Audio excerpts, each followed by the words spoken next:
Hello learners, कैसे हैं आप। उम्मीद है कि आप सब अच्छे होंगे। तो आपका एक बार फिर से स्वागत है ऑल टीचिंग एप्टीट्यूड पीवाईक्यू की सीरीज़ में, जिसमें हम 2004 से लेकर के 2025 तक के अब तक जितने भी यूजीसी नेट पेपर 1 के टीचिंग एप्टीट्यूड के क्वेश्चन पूछे गए हैं वो सब हम इस प्लेलिस्ट में कवर कर रहे हैं। अभी तक हम अराउंड 100 क्वेश्चंस कवर कर चुके हैं, जिसमें से आप जा कर के प्लेलिस्ट में देख सकते हैं। और इसके अलावा हम रिसर्च एप्टीट्यूड और कम्युनिकेशन के और मैथमेटिकल रीजनिंग के भी क्वेश्चंस कर रहे हैं। तो आप जा कर के वो भी प्रीवियस प्लेलिस्ट में देख सकते हैं, तो आपको वो प्लेलिस्ट मिल जाएगी। तो आप हमारे साथ बने रहें और चैनल को सब्सक्राइब कर लें ताकि आपको नोटिफिकेशन मिलता रहे। तो ये जो चारों यूनिट हैं, कम्युनिकेशन की, रिसर्च की, टीचिंग की और आपकी मैथमेटिकल रीजनिंग की, ये 4 यूनिट जितने भी प्रीवियस क्वेश्चन पूछे गए हैं अब तक के 2005 से लेकर के 2025 तक, हम सारे के सारे इसमें ऐड कर देंगे। तो देखते हैं हमारा पहला क्वेश्चन क्या है आज का। What is the purpose underlying the use of teaching aids to make the lessons interesting, to capture the student attention, to enhance access to technological resources, to optimize learning outcome। तो जो भी हम teaching add use करते हैं उसका main purpose ये होता है कि हम लर्निंग आउटकम को ऑप्टिमाइज कर सकें। तो हमारा option D will be the correct option. Next question है, all teaching should aim at ensuring learning all learning result from teaching. देखिए, ये तो सही है कि all teaching should aim at ensuring learning, but क्या ये सही है क्या all learning result from teaching? तो जितनी भी लर्निंग्स होती हैं वो सिर्फ और सिर्फ टीचिंग से नहीं आती हैं, बल्कि कुछ सेल्फ एक्सपीरियंस से भी आती हैं, या फिर जो है आपकी सेल्फ लर्न भी होती हैं। ज़रूरी नहीं कि टीचिंग से ही आए।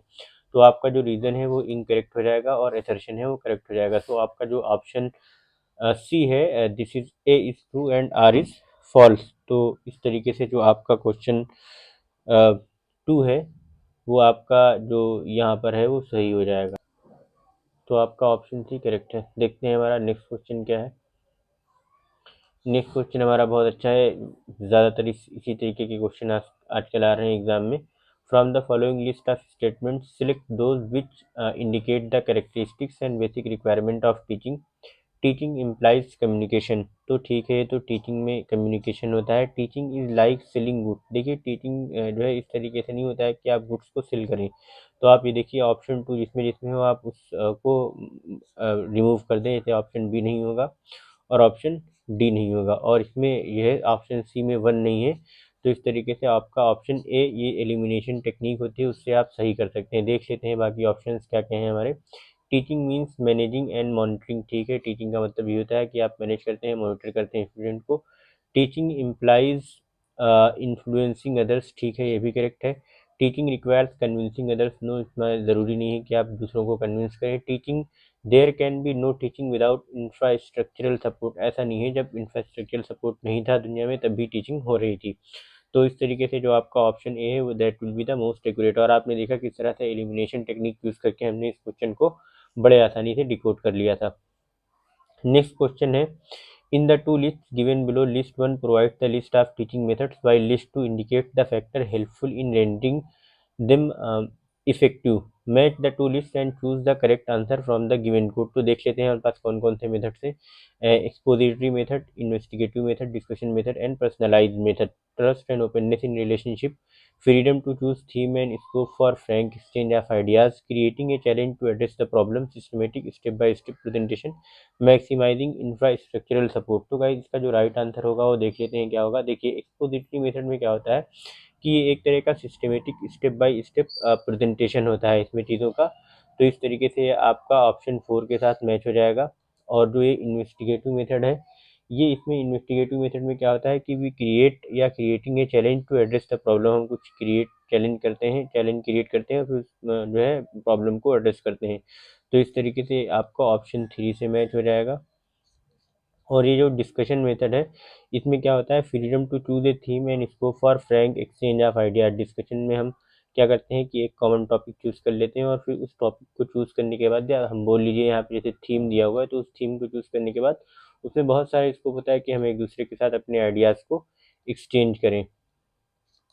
और फिर ये हमारा जो है पर्सनलाइज्ड मेथड, इसमें ट्रस्ट एंड ओपननेस होती है रिलेशनशिप में। तो इस तरीके से आपका जो ऑप्शन ए है ये करेक्ट हो जाएगा। 4 3 2 1 राइट। देखते हैं नेक्स्ट क्वेश्चन क्या है। Below are given statement pertaining to evaluation systems, identify those which correctly explain them. पहला है हमारा criterion difference testing, CRT focuses on delimited domain of learning task, ठीक है, ये करेक्ट है। Norm reference testing requires clearly defined groups, ठीक है, ये भी सही है। Formative tests are given at the end of a course, देखिए ये नहीं सही है, इसको क्यों नहीं सही है हम इसको आगे डिस्कस करेंगे अभी। Both norm reference testing NRT and criterion reference testing use the same type of items, ठीक है, ये भी करेक्ट है। Summative tests are used regularly during teaching transactions, summative test ऐसा नहीं, ये भी इनकरेक्ट है।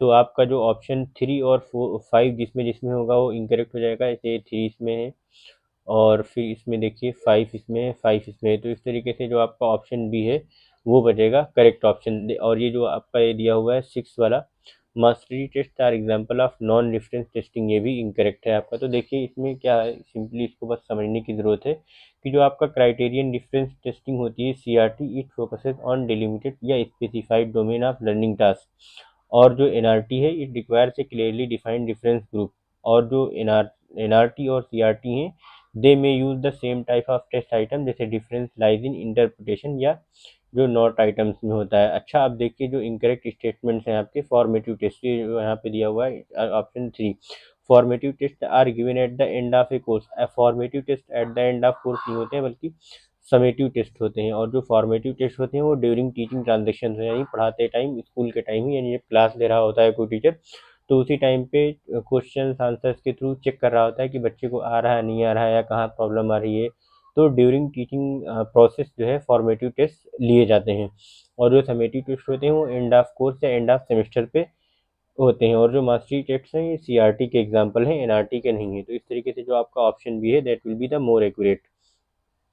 नेक्स्ट क्वेश्चन है, in the list given below identify those key teaching behaviours which have been observe to be contributive to effectiveness. तो इसमें teaching behaviours को हमें बताना है कि कौन थे जो है देखे गए हैं कि वो इफेक्टिवनेस में कंट्रीब्यूट करते हैं। देखते हैं क्या है, लेसन क्लैरिटी, ठीक है, तो बिल्कुल करेक्ट होना चाहिए। प्रोबिंग प्रोबिंग होना चाहिए नहीं होना चाहिए, डिस्कस करते हैं आगे। टीचर टास्क ओरिएंटेशन रेट, तो ये तो 100% करेक्ट होना चाहिए। स्टूडेंट सक्सेस भी होनी चाहिए, इंस्ट्रक्शनल वैरायटी भी होनी चाहिए, यूजिंग स्टूडेंट आइडियाज, ये भी थोड़ा सा ब्लर है। तो देखते हैं हमारे पास कौन कौन से ऑप्शन है।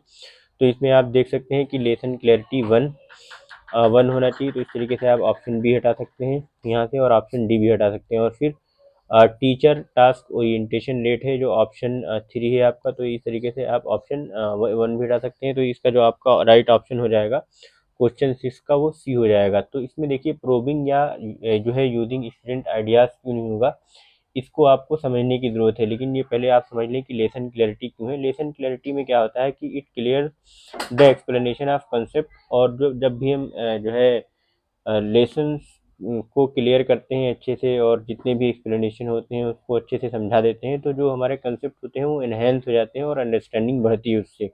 और जो टीचर टास्क ओरिएंटेशन रेट की अगर हम बात करें इसकी, तो इसमें क्या होता है कि टीचर टास्क ओरिएंटेशन रेट में it keeps the instruction focused on learning task, और जो स्टूडेंट सक्सेस होती है जाहिर सी बात है ensuring students experience achievement and mastery, की वो अचीव कर रहे हैं नहीं कर रहे हैं, मास्टरी बना पा रहे हैं नहीं बना पा रहे हैं। और जो इंस्ट्रक्शनल वैरायटी है, आप जितने भी ज़्यादा मतलब जितने ज़्यादा तरीके के जो इंस्ट्रक्शंस होते हैं यूज़ करेंगे या टीचिंग एड यूज़ करेंगे ताकि स्टूडेंट्स की अटेंशन बनी रहे और अच्छे से एंगेज रहें, तो आपके लिए अच्छा रहेगा ये। और जो बाकी प्रोबिंग है, अगर प्रोबिंग की बात करें तो it is important but it's only important for questioning skills but not always listed among core effectiveness of indicators. और बाकी जो ये है using student ideas they these are also valuable, लेकिन ये जो है बस इस तरीके से ट्वीट किए जाते हैं कि दीज आर सपोर्टिव या interactive behaviour rather than A primary effectiveness variable in this framework. तो बस इतना ही है, आप इन सारे क्वेश्चंस को समझ के आराम से कर सकते हैं। नेक्स्ट क्वेश्चन है हमारा, देखिए which of the following set of statements best represent the nature and objective of teaching and learning. तो इसमें हमें बताना है कौन से स्टेटमेंट जो है बेस्ट रिप्रेजेंट करते हैं nature and objective of teaching and learning को। कौन कौन से हैं, teaching is like selling and learning is like buying. देखिए ये तो नहीं होगा, teaching is not like selling और learning is not like buying, तो ऑप्शन ए आप हटा दीजिए यहाँ से। तो इसमें देखिए आपका ऑप्शन ऐसे ही बन गया, तो question option B will be the correct. देखिए अब इसको आप मैच करा लीजिए, teaching is social act while learning is personal act, ठीक है, वेरी करेक्ट है। Teaching implies learning whereas learning does not imply teaching, ये भी सही है। Teaching is a kind of delivery of knowledge while learning is like receiving it, no it is not correct. Teaching is an interaction and is triadic in nature whereas learning is an active engagement in a subject domain, ये correct है। Triadic in nature का मतलब क्या होता है, teacher होता है यहाँ पे एक, या ऐसे समझ लीजिए टीचर होता है, फिर उसके बाद एक स्टूडेंट होता है और एक आपका कंटेंट होता है, तो ये ट्राइडिक होता है नेचर में, ठीक है। तो उम्मीद है कि आप ये समझ गए होंगे और ये काफ़ी इजी है समझने में, ऐसा कोई दिक्कत नहीं है। तो टीचर लर्नर और कंटेंट होता है यहाँ पे, टीचर स्टूडेंट या कंटेंट, या कह लीजिए टीचर लर्नर और कंटेंट होता है इसमें, तो इस वजह से बोलते हैं ट्राइडिक इन नेचर। तो इस तरीके से आपके option B, C and E are correct.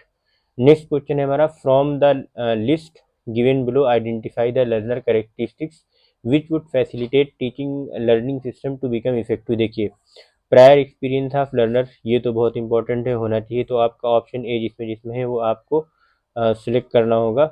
ये आपका इस तरीके से ऑप्शन डी कट जाएगा और ऑप्शन बी कट जाएगा, तो ये दोनों कट जाएंगे। और फिर जो ऑप्शन ए है आपका देखिए, और सी, इसमें से कुछ ना, लर्नर्स फैमिली लाइनेज, तो ये भी नहीं होना चाहिए। बी जिसमें है वो हटा दीजिए आप। तो अच्छा, इसमें ऑप्शन सी में, बी तो किसी में नहीं दिया हुआ है। एप्टीट्यूड ऑफ लर्नर, ये तो होना चाहिए। देखिए सी किसमें है, तो ये ए आपका ऑप्शन सही हो जाएगा। बाकी ऑप्शन देख लीजिए आप। लर्नर्स स्टेज ऑफ डेवलपमेंट, ठीक है, ये भी सही होना चाहिए। Learners food habits and hobbies, ये तो कतई नहीं होना चाहिए। लर्नर्स रिलीजन एफिलिएशन, ये भी नहीं होना चाहिए।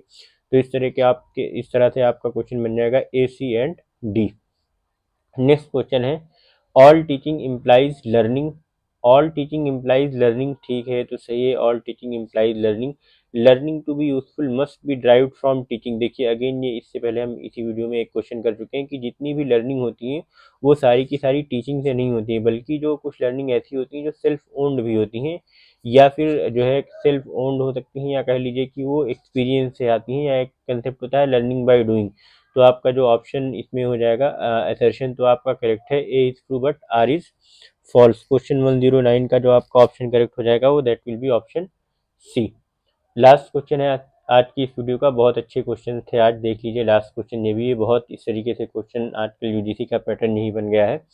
देखते हैं, from the list of evaluation procedures given below identify those which will be called formative evaluation. अभी हमने प्रीवियस वीडियो में डिस्कस करा था कि फॉर्मेटिव इवेल्युएशन क्या होता है। देखिए इसी तरीके से यूजीसी कंसेप्ट चेंज कर करके क्वेश्चन पूछता रहता है, तो आपको एक क्वेश्चन को ही बनाते टाइम ध्यान रखना होगा कि उसके सारे ऑप्शन को अच्छे से समझें और करें, ताकि कई बार उसी क्वेश्चन तो नहीं रिपीट होता है और क्वेश्चन के ऑप्शंस रिपीट हो जाते हैं। तो यहाँ पे देखिए फॉर्मेटिव इवेल्युएशन का क्वेश्चन रिपीट हुआ था, इसमें बताना है indicate your answer by choosing from the code. तो इसमें बताना है कौन कौन सा जो है फॉर्मेटिव इवेल्युएशन को इंडिकेट करता है।